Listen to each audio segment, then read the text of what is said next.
I decided to test the capabilities of the Lithuanian weather. I challenged it by growing okra right here in my backyard. And guess what? It worked. So today I'm whipping up some special dish that's close to my heart. Okra and spinach stew with Benku. This morning, I woke up inspired to treat the two most important people in my life to something extraordinary. Nothing was going to stop me from making this okra and spinach stew with Benku. First things first, I chopped my beef into cubes, heated up some vegetable oil in a pan, and tossed the beef with a sprinkle of salt and black pepper. As it started to brown, I could already smell the magic happening. While the beef was getting all crispy, I blended onions, ginger, and garlic. Not too fine, just a rough blend to keep that texture. When the beef was perfectly browned, I transferred it to a pot, added the blended spices, and poured enough water to cover it all. I brought it to a boil, then lowered the heat and let it simmer until the beef was melt in your mouth tender. This took me about 30 to 45 minutes. Meanwhile, I prepped some fresh mackerel, cutting it into two pieces and popping it into the air fryer for 25 minutes. If you haven't tried this air fried mackerel, you are missing out. In another pot, I brought water to a boil for the star of the show, my homegrown okra that I harvested yesterday. I chopped it up and tossed it into the boiling water,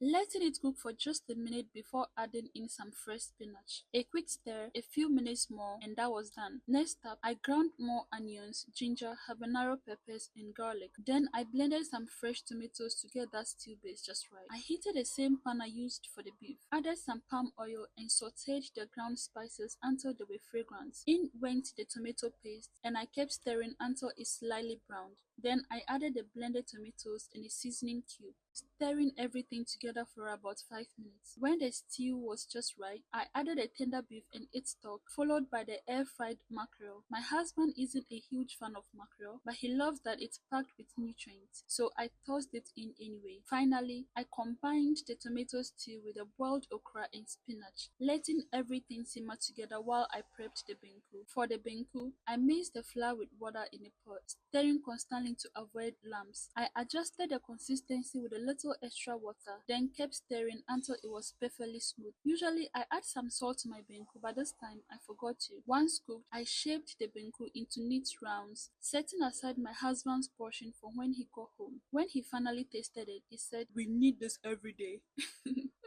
And honestly, I couldn't agree more. My baby and I couldn't wait. We dove right in and enjoyed every bit of ours before our daddy returned home.